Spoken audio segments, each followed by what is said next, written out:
Mesdames et messieurs, The greatest festival of our contemporary society, the Olympic Games, is about to begin. This is gonna be close. Oh! They're all completely gassed! They've given it everything on the global bucket! Oh, yeah! No! Oh! Brilliant. But that is an Olympic championship. Ready? Hello and welcome to another episode of Keep the Flame Alive, the podcast for fans of the Olympics and Paralympics. If you love the games, we are the show for you. Each week we share stories from athletes and people behind the scenes to help you have more fun watching the games. I am your host, Jill Jarris, joined as always by my lovely co-host, Allison Brown. Allison, hello, how are you? I am well. How are you doing? Doing all right. Get T-minus less than 200 days to go. Just shush.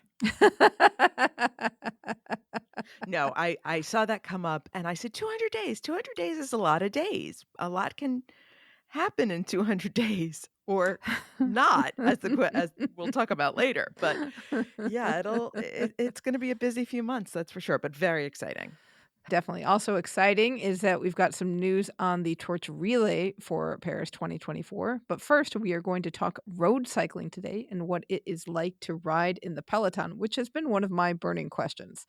I enjoy cycling, road cycling, but I don't understand how they move in that mass. I know there's crashes and you wipe out part of the group, but I don't understand how that doesn't happen on a more regular basis. Well, it would never happen to me because I'd be way in the back just trying to, get my little tricycle going. All right, so today we're talking with Olympic road cyclist Coryn Labecki about what it's like to ride in the peloton. Coryn has been racing bikes competitively in one form or another for over 20 years and professionally for most of that time. She's won over 72 U.S. national titles in 4 different cycling disciplines. She's also won gold in the 2017 World Team Time Trial. As a pro, Coryn will be racing with EF Education Cannondale starting this year, 2024, which is exciting. And as an Olympian, Coryn finished 7th in the women's road race at Tokyo 2020. And if you remember, this was a funky race because Austrian Anna Kiesenhofer broke away early and stayed so far ahead of everybody else that they forgot she was out there. And the race favorite, Annemiek van Vleuten, crossed the line thinking that she won and avenged that horrific crash that she had at Rio 2016. But then when she crossed the line and thought she won and she realized what had happened, Coryn tells us what went down with that. Take a listen. Coryn Labecki, thank you so much for joining us. I have been excited to talk about road cycling and the peloton for a while, so I'm very glad you can join us. What is a peloton? Well, a peloton is not a stationary bike, as others might want to initially think, but a peloton is the main group of cyclists in a race or out on the road. So why does it exist? Why do you want to all stay together like that? Basically, I would say, I guess in a training aspect and also in racing, you save energy when you're riding in a group. You save at least 30% more energy if you're behind someone. So especially in a race scenario, being in a peloton, you save a lot of energy.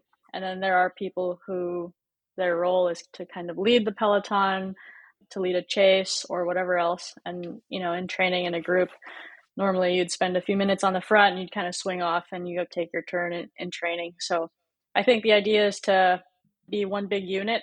And then in a race aspect, it's to save energy. So is that wind resistance Yes. that saves? Correct. Yeah. Drag. Okay, so are there like informal rules where everybody's got to take their turn at the front kind of thing with nobody holding back all the time? In a training sense, kind of. Yeah. The weaker riders can kind of sit on and not take a pull. You could call it they're just having a free ride because they're not hitting the front. But in a race aspect, yes and no. If you have a teammate off the front, typically that allows you to not be on the front of the peloton because otherwise you'd be chasing down your own teammate.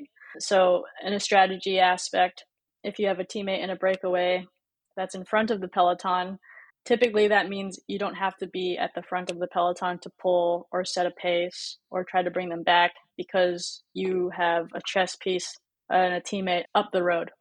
So how does this work? Because in a way, cycling is an individual sport, but you also are part of a team.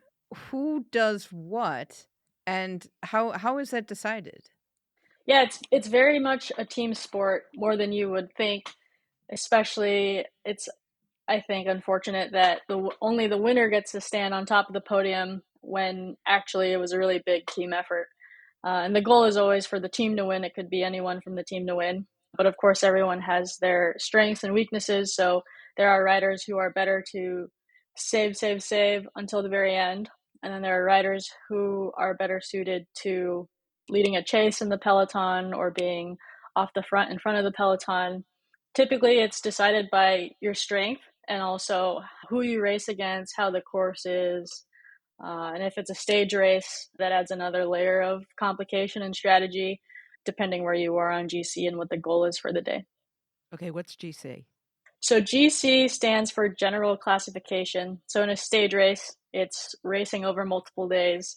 And the winner is the person who has the least cumulative time at the end of the stage race.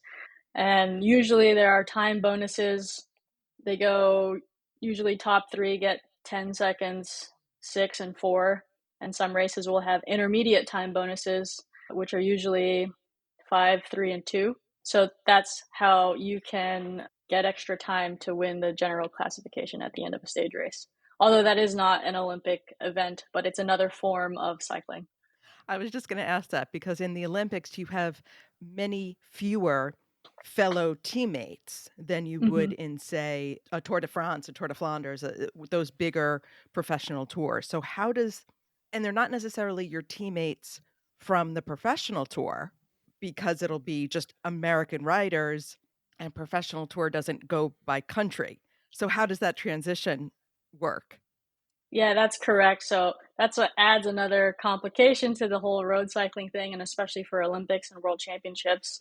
Throughout the season, you race on trade teams, which have sponsors, and usually you're all from different nations. You represent your team, not your country, more so.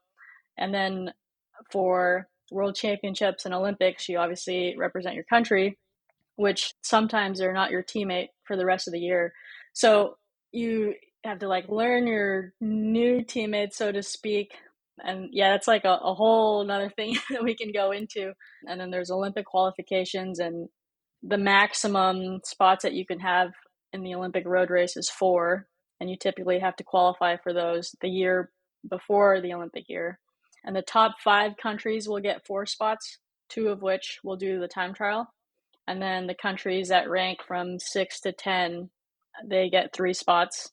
And then from 11 to 20, I believe, is 2 spots. Or I'm sorry, 1 spot. And then it goes down. So yeah, there's a whole nother set of complications there. But yeah, the maximum you can have in an Olympic road race is 4 spots. Whereas throughout the year, Grand Tours, you can have 7 spots. Typical one-day races will be 6 spots. And then occasionally in World Championships, you can even have up to 8 spots because the previous year's world champion is an extra spot. And if you are European champion is an extra spot. And if you're Pan American champion, it's also an extra spot. So there are times where we're racing worlds and the Dutchies have 8 riders. Ah, yes, Dutch and cycling. They are a powerhouse.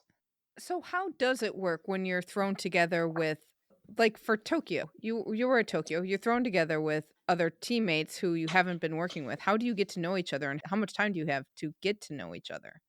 In a sense, you kind of know each other by racing against each other all year.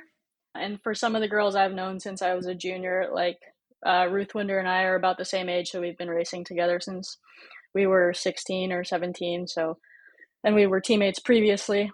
But yeah, there's definitely a sense of professionalism. You know, you always race for your team at the Olympics and everything. Yeah, sometimes we'll have camps beforehand to really try to get to know each other, and also we usually get to races a little bit earlier for Olympics and World Championships, so we get together the week before and do some training together. But mainly it comes down to professionalism and your understanding of race tactics and strategy. and how you execute your job for a team to really come together on race day. If you are from a country that has like 2 quota spots or less, how much more difficult is it for you to be out there and compete against somebody who's got a team of 4 people that are kind of working together? Yeah, I think it can get really difficult. It really diminishes what kind of cards you can play, what kind of strategy you can play, how much power you have as a team, what you can and can't do within a race. So it really changes the dynamic within a race. And I think especially for Olympics where you don't really have a full team of 6, and usually you send your best riders if you have a team of 4. So then usually they're all leaders and race finishers. And then it comes down to, well, who's going to do the work if we need to do work? And then you can also approach it, well, let's put in 2 leaders and 2 more like workhorses, and then approach a race that way. So there's different ways that you can play the race, especially at Olympics. But typically it kind of ends up feeling like a junior race because there are so many teams of 1, so many teams of 2, a handful of teams of 3, and only 5 teams of 4. There's only so much that can actually really happen for a team. So I think typically you have your gamblers, and you can see how in Tokyo how that paid off for them. But usually it's a kind of a waiting game to let the race kill a few legs, and then you kind of see who's the strongest left standing, and then you play the game from there. How does personality / seniority play into who becomes the race finisher, especially when it's an Olympic situation when basically anybody could possibly medal? Yeah, that's tough. There's so many factors in road racing, which is why I love it so much. There's so much that can happen. If you have multiple leaders and somebody crashes or is having a bad day, it usually unfolds within the race, who should be your best rider to go for. And usually everyone has a set of strengths that they really play to, and it should work off of each other. But as far as seniority goes, I mean, there is a lot of experience involved about how much energy you put out or when you should make a big move. But the race usually unfolds kind of the way that it should usually. So I think there is a lot of experience involved, but at the same time, also the strongest end up surviving towards the end too. With so many teams of 1 or 2, how does that affect the peloton during the Olympics? Does that act differently as well? Yeah, absolutely. I think when you're on a team of 1 or 2, there's only so much you can do. And especially if you're a team of 1, you kind of want to save yourself for the end. So it ends up being, you just kind of sit around and you hope to survive, and you hope you can keep making the selections when the race gets harder, and you keep making the front group and the front peloton. Or you gamble. And for example, at Tokyo, the Austrian rider attacked at kilometer 0 right at the beginning, and then she ended up staying away and winning. So there's a strategy and tactic that you can do that way when you're a team of 1, where you say, hey, well, I've got nothing to lose. I'm not going to wait until the big teams of 4 and 3 start laying down big attacks. So I might as well get ahead of it and see what happens. But it's also a very big risk because typically an early break like that would come back. So the other big risk, of course, is crashing in that peloton. And how do the dynamics and the communication with the other riders work in that situation? That's another really great point. And also touching on communication throughout the whole season when we're racing with our trade teams. We have race radios. We can communicate to each other from afar. We have directors in the cars that are behind the peloton, and they can also tell us information. What's the time gap? Who's in the race? Who's crashed? Who's feeling good? Who's not? So there's just a great way to communicate and know what's going on. Whereas in World Championships and Olympics, there's no race radios. So riding together is very important so that you can communicate with each other. And then when something happens and you're not able to communicate, you really have to go by your instincts and what's going on within the race. So it's another level of complexity in championship races and Olympics that you really have to stay aware on what's going on. You can't really fall asleep. And I think that's kind of what happened at Tokyo, for example, where everyone kind of fell asleep and all of a sudden the breakaways got 10 minutes and you've only got 5 teams of 4 who can really put in an extra rider to help chase them back. But nobody wants to help the Dutchies because they're the favorites. So then we're just floating at around 10 minutes and nothing's happening. and then the race kind of slips away and you forget what's going on. So that's a great example of how that communication piece is so key. Yeah, that's one of the things they kept saying on the commentary of the Olympic race is that people just forgot that Kiesenhofer, I think her Mm-hmm. name is, Yep. they forgot she was out there.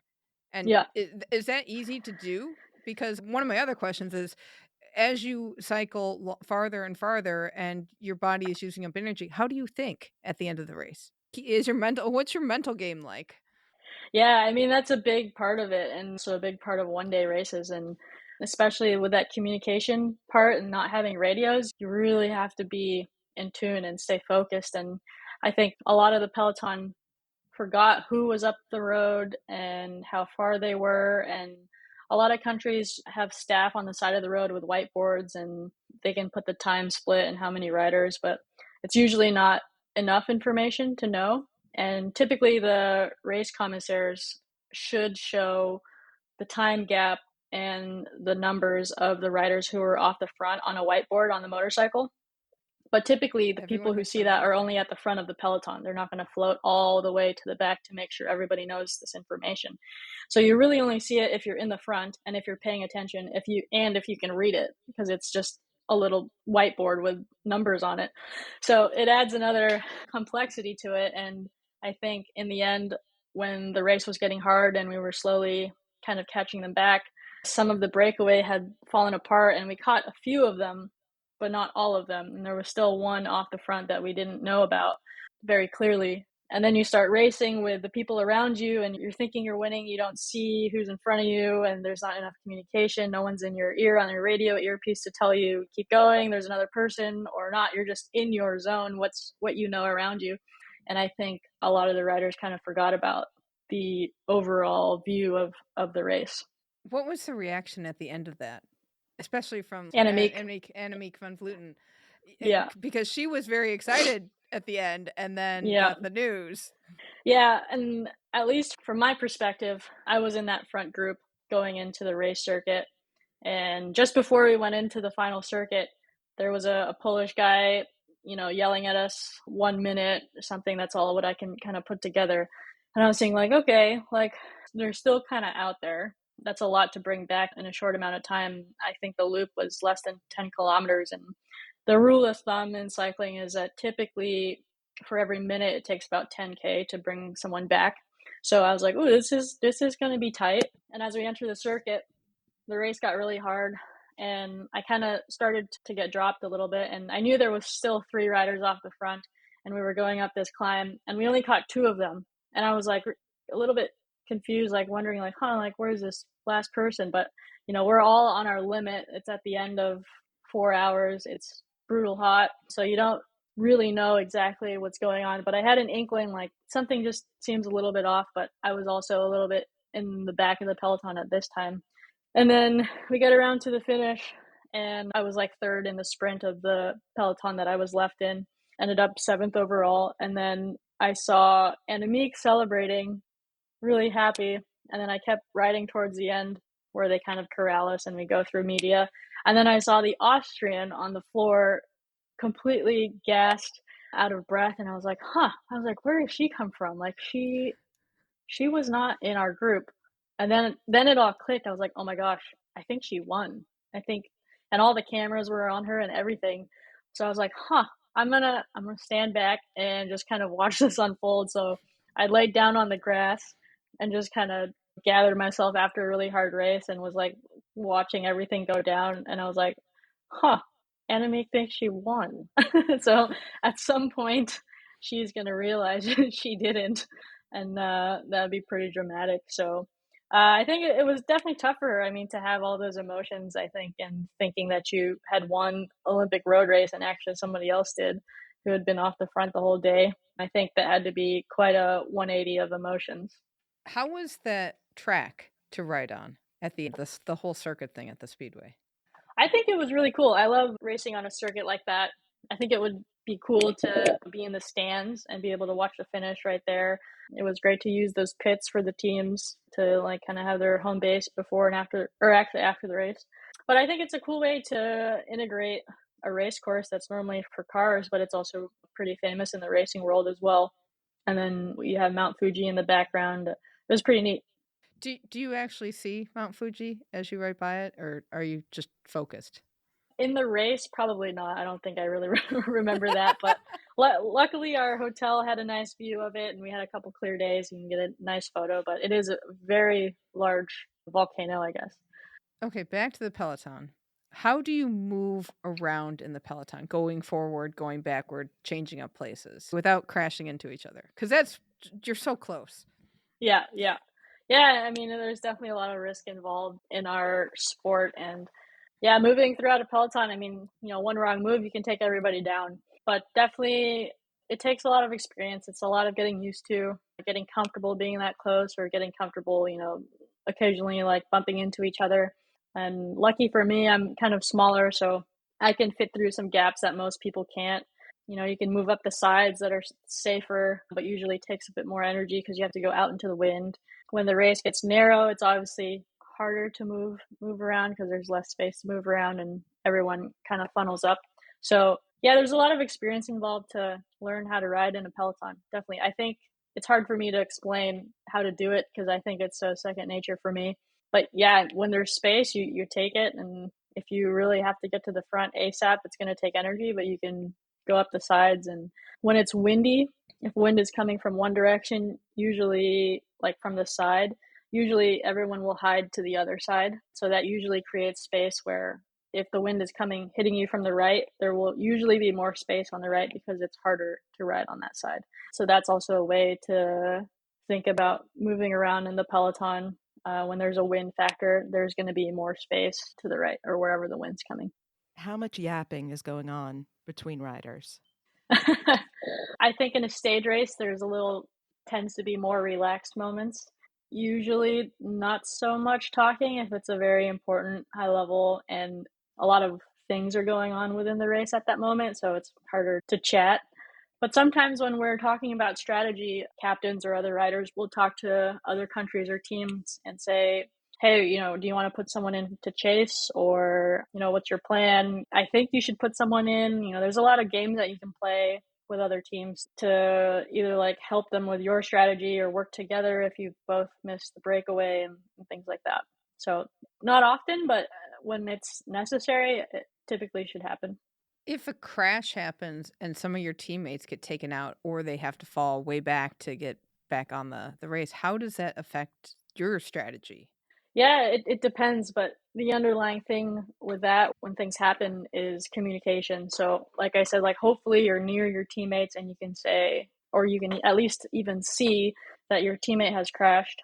And typically it's determined beforehand, depending on who crashed, whether you're a leader, if someone should wait for them, help them get back up and into the race. So typically it's predetermined if you have someone waiting for you or not. And then usually your team car will kind of help you chase back on. So if you crash and the cars catch you, they should know that you crashed. Typically the race commissars who are behind the peloton will say on the race radio, these riders crash from this country and whatever else. And then that's communicated out to the race caravan. So that's another set of radio that is at every single race. So that's a radio that the commissaries are on and all the directors in the team cars have.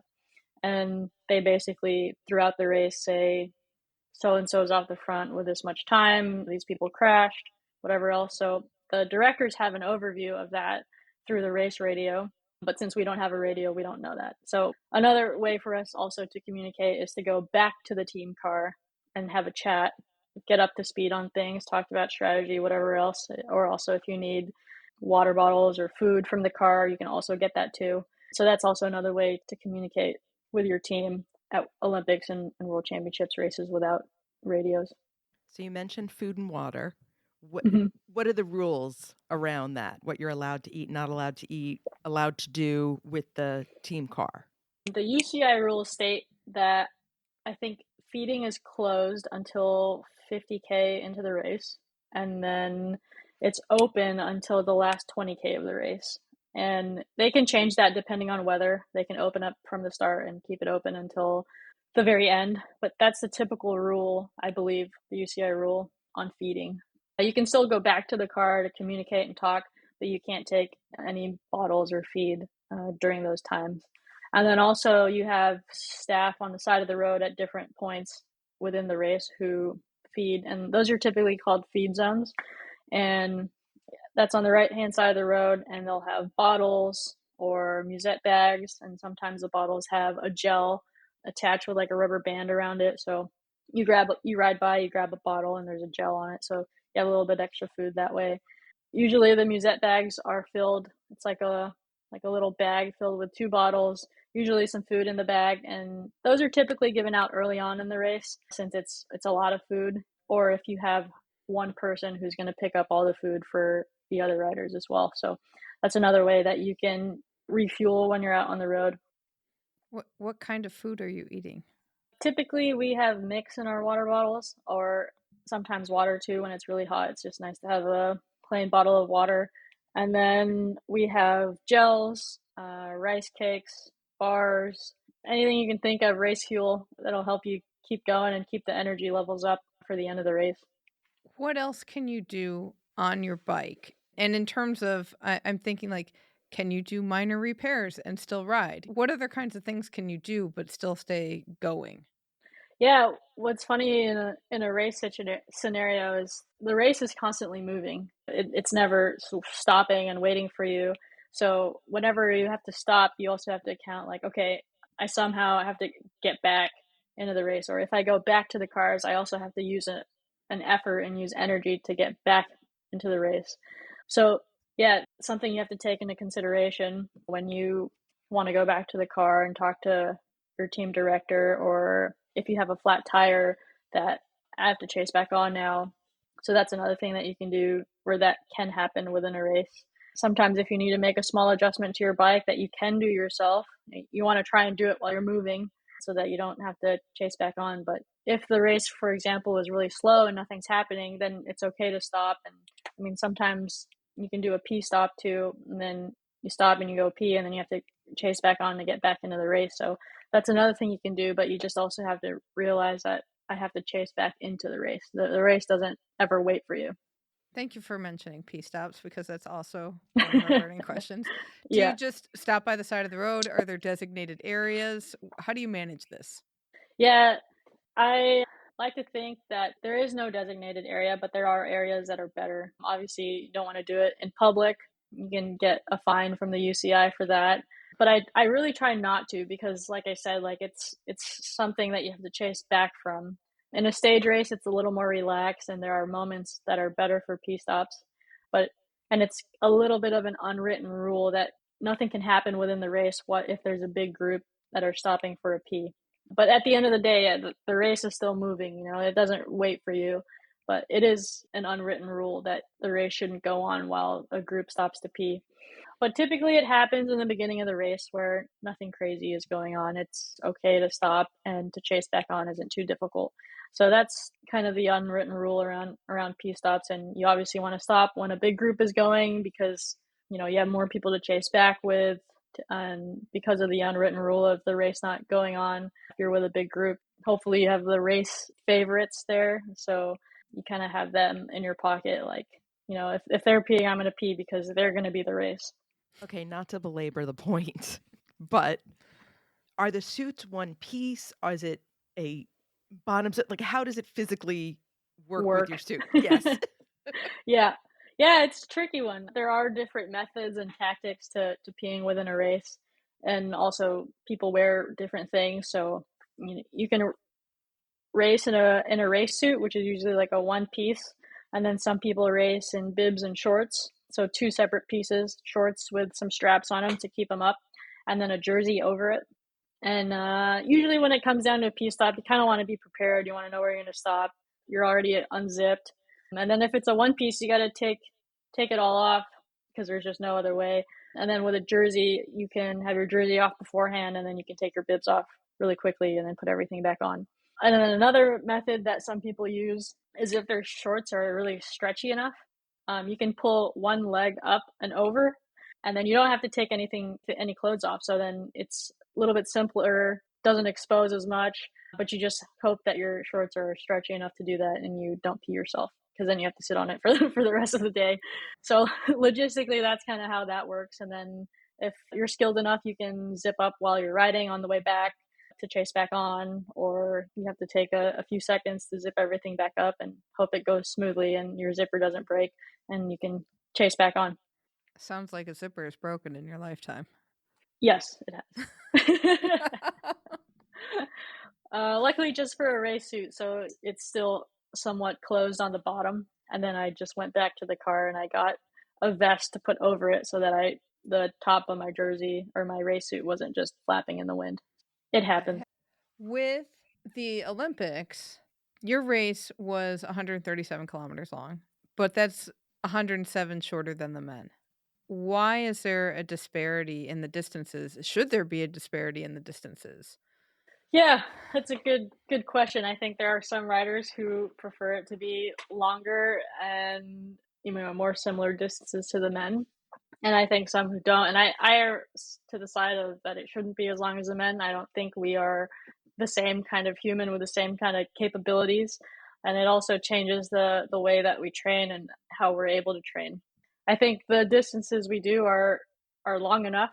I think typically the longer the distance, the more boring the race is, because then everybody kind of waits until slowly everyone is tired and then the race breaks out. And so with a longer distance, you want to save more energy. So then the race typically ends up being a little bit more boring until the point that, more people are tired and then the strongest kind of survive. So from my perspective, I think it's great where it's at. The shorter races are far more exciting. And yeah, we're just a different species of human. So I don't think we have to do exactly the same of what the guys do. It's interesting that you say we just got to tire them out. And in a way that does make the whole sport sound a little like just survival of the fittest, or from a viewer's perspective, yeah, that's not fun to watch after a while because it's just the same thing and maybe somebody goes back to get a sandwich. How much of the race course do you know ahead of time? Like for Tokyo, were you able to ride it ahead of time? What do you know about the course before you go into it? Typically, knowledge is power. So the more that we can study the course, study our opponents, study the weather, the more you know. And in Tokyo's case, we were able to ride, I think, once you get out of the city all the way to the finish. I think it was the last 80 kilometers or so. But the first part's all through the city, and it was harder to ride beforehand because of traffic, and logistically it was further away. But typically nothing crazy happens at that point. So that was a risk we were willing to gamble, but definitely seeing the very difficult parts of the race, the ends of the race, where it's going to be a really critical moment. Those are parts of the course that is good to know so that you are aware of what it's going to be like, what it's going to feel, how it's going to go down in the race. So that's something we call them recon, do a recon, course recon. That's something that's pretty important at our level of the sport. You're racing on roads. Roads are unpredictable. What kind of things? I mean, are there potholes? Do you hit ordinary things like that, or are they taking care with those things? Yeah, that's another thing with road cycling. Like that's part of a lot of the variables that are kind of uncontrolled and unknown. It's not like the velodrome where typically 250 meters of the track is just impeccable. And that there's not going to be a gap or a pothole that you're going to hit. So that's something that I love. You got to stay on your toes. You got to try to know them beforehand. And that's part of reconning too, is trying to see if there are dangerous parts of the road that you need to be aware of. And throughout the year in the normal race calendar, there are specific races like Flanders and Roubaix where recons are probably the best thing that you can do to prepare yourself for a race so that you know what's coming up, how do you get to those points, are there dangerous sections where you need to avoid. And those are things like the more you know, the more you're prepared for your event. So it's definitely a factor that it is there, and you hope it's not. And typically race organizers will repair things that are really dangerous, and also will make note of them if they're really dangerous. Something like railroad crossings are always in the road book, and they'll tell you ahead of time that they're coming. But to do well at it, you should know them ahead of time, definitely. So they give you a book ahead of time that basically describes the course as well? Correct, yeah. All races will have a road book, a technical guide, race Bible. There's so many different terms for it. And it will basically have turn by turn. They will show sometimes, dangerous spots, cobbled sections, climbs. how long the neutral is, but it's turn for turn, so it's the entire race course on paper. How is it to ride over cobblestones? They're easier when it's faster. So the faster you go, the easier they are. They're not easy, definitely not. And the more you do them, then the more your hand strength is involved, the way that you pedal over them. But typically, the faster you hit them, the easier they are. How easy is it to make a mistake on the course, as in make a wrong turn? It happens. I mean, there's a lot of instances where people follow the motorcycle who's leading the race, and sometimes they don't even know where they're going, but you're just following the motorcycle because it's their job to lead the course.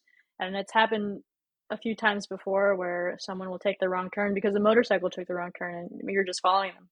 But it's still part of your job to understand the race course and know where you have to go. And nowadays you can race with a GPX file of the race course on your head unit, and then you can see the course on your map on your head unit, knowing where you can go. So that's one way to be prepared for that.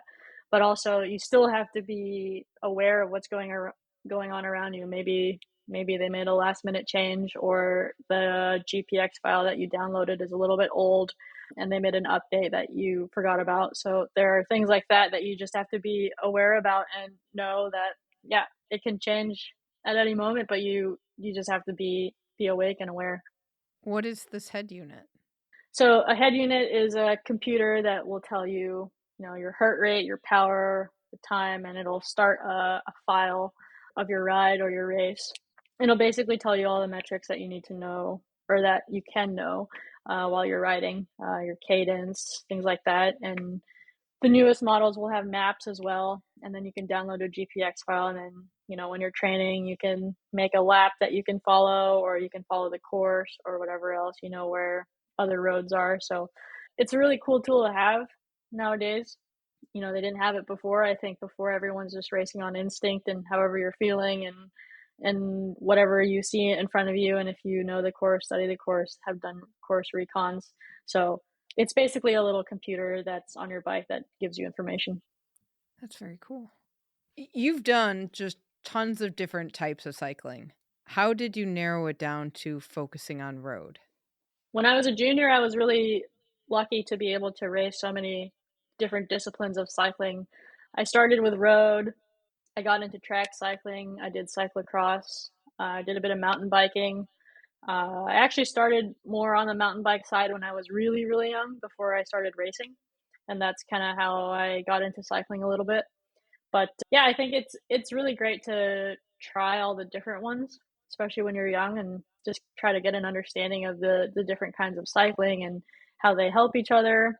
And then you learn what you prefer as you do it more and more. And coming out of college, I really realized, like, oh, I just love being out on the road. Like, I like being outside. Track cycling is maybe more suited to my physiology, but I hate being indoors.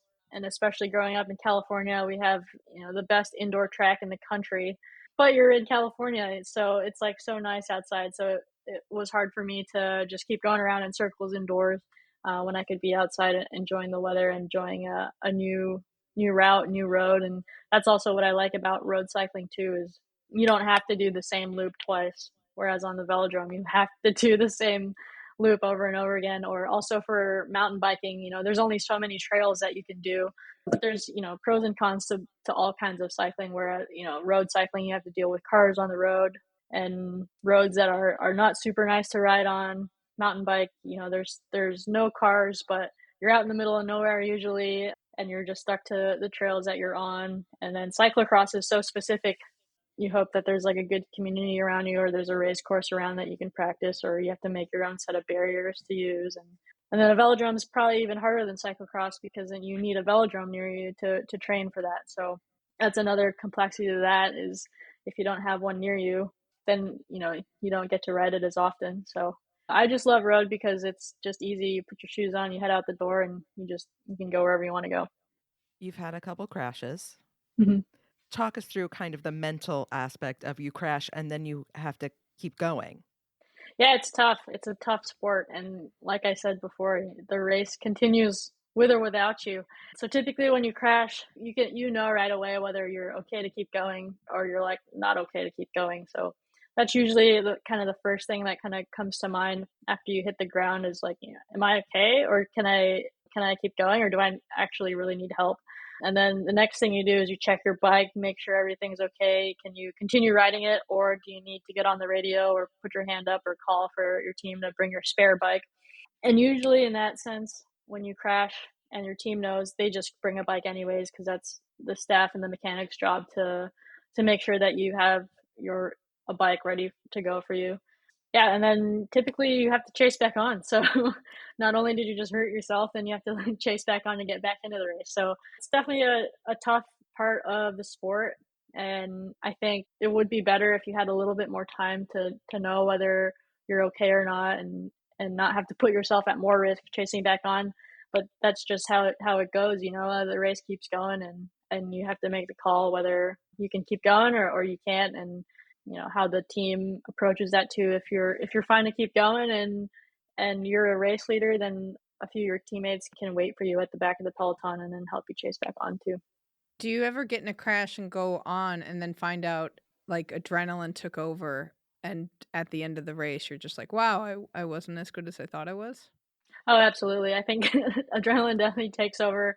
Usually, you try to get a gel in, especially you're chasing back on, so you're expending energy, and then you realize like, oh, I actually finished the stage today with a broken wrist. So so things like that happen, and we're athletes, we're competitive, and I think at high levels you ignore the pain too. So there are times where you're like, oh man, any normal person would not continue, but because this is what I do and this is what I love, you like have this extra sense to just keep going, and you put it aside. You've been recently getting over a concussion. How has that been? Because you never know how long it takes your brain to heal. What are the realizations when you figure out you're having symptoms, and what are the kind of frustrations as you don't know how long the healing process will be? Yeah, concussions are very tricky. I think the main thing about them is just to understand yourself and like being very honest and true to yourself. And I think typically as athletes, we have very, very in tune to what's normal for us, what feels normal. And you just have to really be honest with yourself and not think about, the next race or the future or your goals or whatever else. Just really have to think about how you're feeling in the moment and know like, hey, I'm not okay. And I think with my recent concussion, I can really tell, I was like, I'm sleeping a lot. I'm really sensitive to light. I get dizzy, having some headaches, and I normally am never like that. So for me, that was a red flag to know like, hey, I need some time. I need to really take care of myself, recover from this, and get myself better and back to how I normally feel. And those are just the big things for me during this recovery period to understand. Now I'm sleeping normal, not wanting to just sleep all day. I'm not super sensitive to light. I can be outside without sunglasses, less headaches, things like that. And I'm a person who like never gets headaches. So really just knowing yourself and that you're not normal, or that you need some time to recover and feel normal again. How are you training while that's going on? Yeah, that's tough. I definitely took time off the bike. I probably took almost 2 months off the bike. And then I did a really long rest period just to really give myself time and space to recover from it and not constantly have a stimulus, and then slowly add a little more stimulus, doing some walks, doing some eye tracking exercises, some balance exercises, and just get some progress going and then see how that gets better over time. And that's what I was kind of doing this last round to get back to full health. What does your road to Paris look like? Road to Paris is looking a little grim for the Americans this round. We had until October 17th to qualify points, and we were in 12th. So we were outside of 4 and 3 spots. So right now there's only 2 spots for the Americans, and both spots have to do the time trial. And I'm typically not the best time trialist. That's not really my strong suit. I'm a one-day racer. I love the strategy. I love racing with other people. I like the tactics part of racing. That's more what I'm suited to. And so we'll see. I think I'm going to need a miracle. I need a really good spring this year, or this upcoming year. And hopefully I'll try to go for the time trial and see if I can have a pretty decent ride there. but the chances are slim, unfortunately. But I will not give up until the end. Okay, you, like me, are a pocket princess. So I want to know what size bike you're riding. I ride a 48, so what the smallest I got, that's what I got to ride. Excellent. Thank you so much, Coryn. You can follow Coryn on social at Coryn Rivera, and she's got a website, CorynRivera.com. We'll have links to those in the show notes.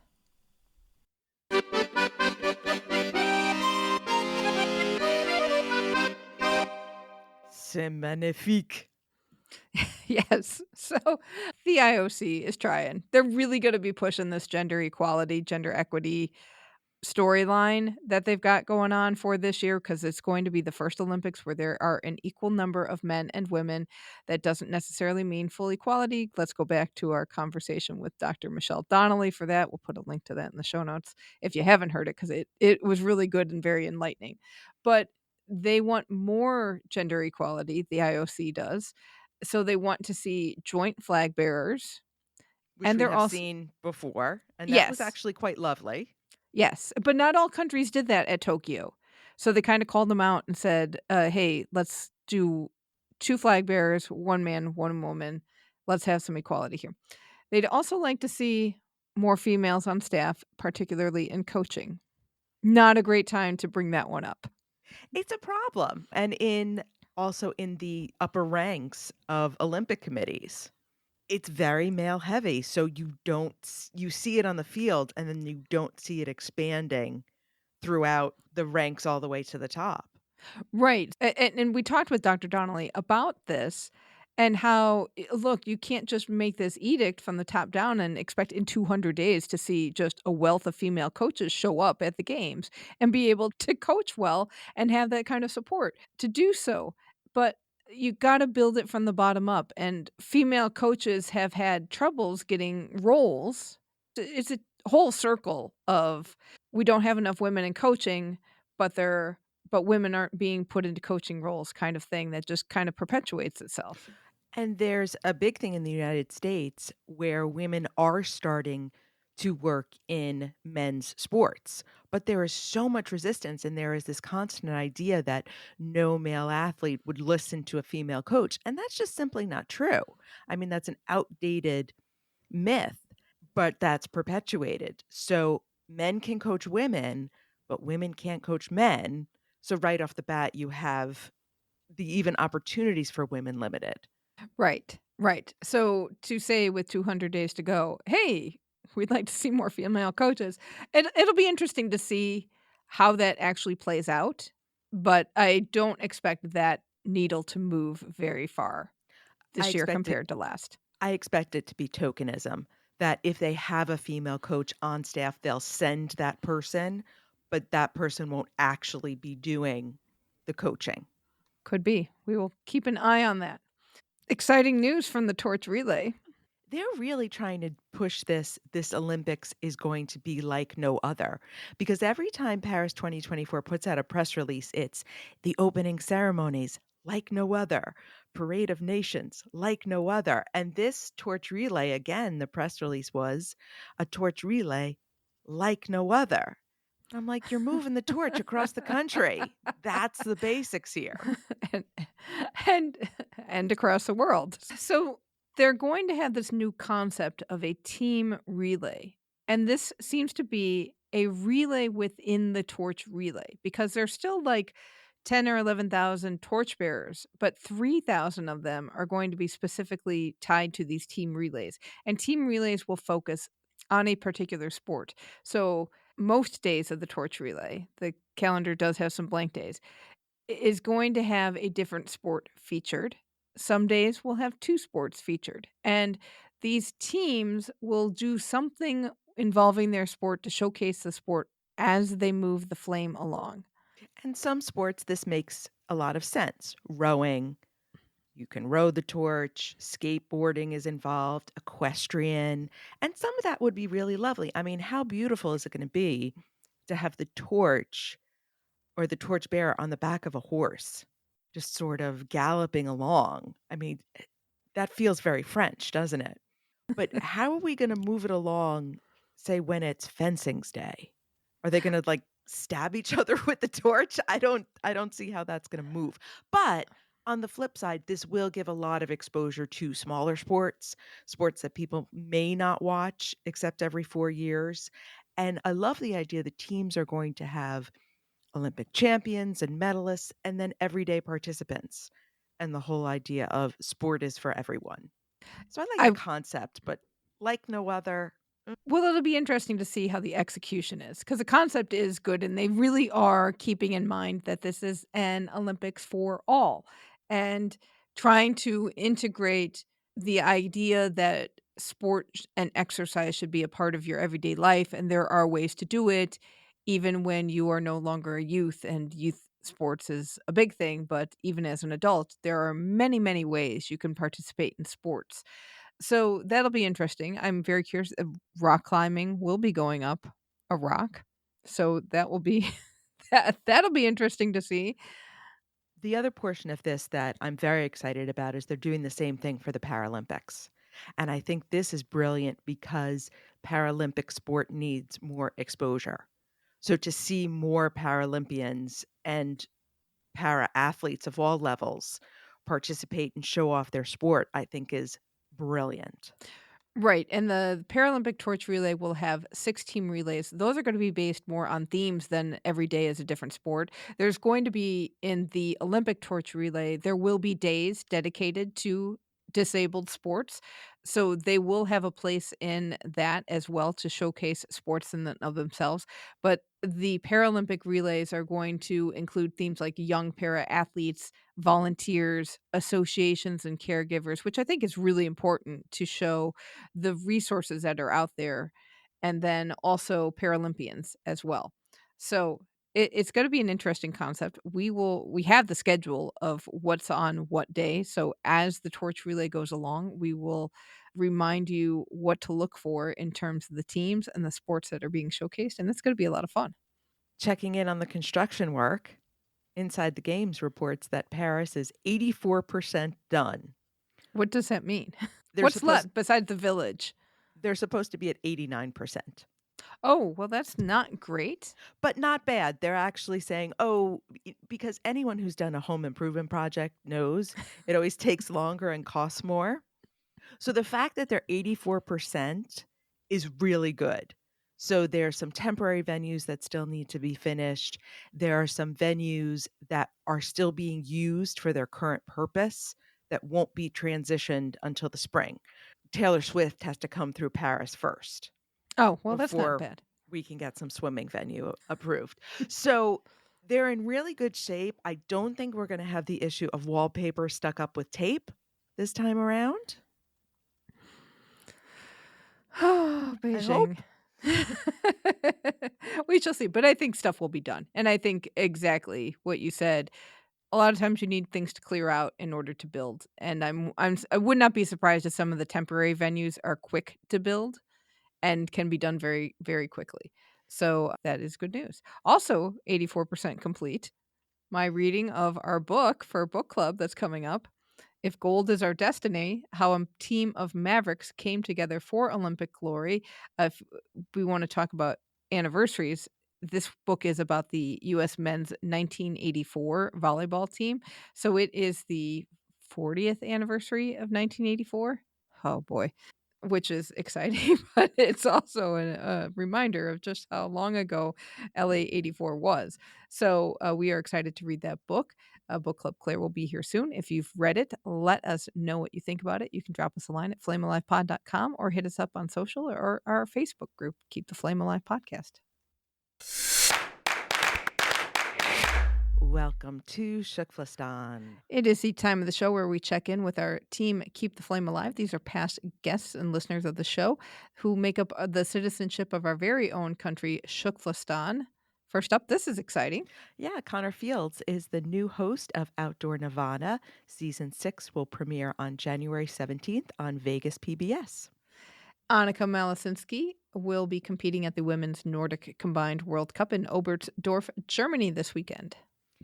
Sean Callahan, who's been covering political races for years, is getting ready for the 2024 primary season, and he will be in Iowa to cover the caucuses for NBC Boston. And that is going to do it for this episode. Let us know what you think of road cycling. You can connect with us on X and Instagram at FlameAlivePod. Email us at flamealivepod@gmail.com. Call or text us at 208-352-6348. That's 208-FLAME-IT. Be sure to join the Keep the Flame Alive podcast group on Facebook. And don't forget to get our weekly newsletter filled with other fun stories about this week's episode. You can sign up for that at flamealivepod.com. Next week, we welcome back Terrence Burns to talk about the Olympic brand, how people perceive it, and what Paris 2024 can do to change that. And always with Terrence, go off on a tangent or two. The best tangents. I know, so you will want to tune in to listen to that. Thank you so much for listening, and until next time, keep the flame alive.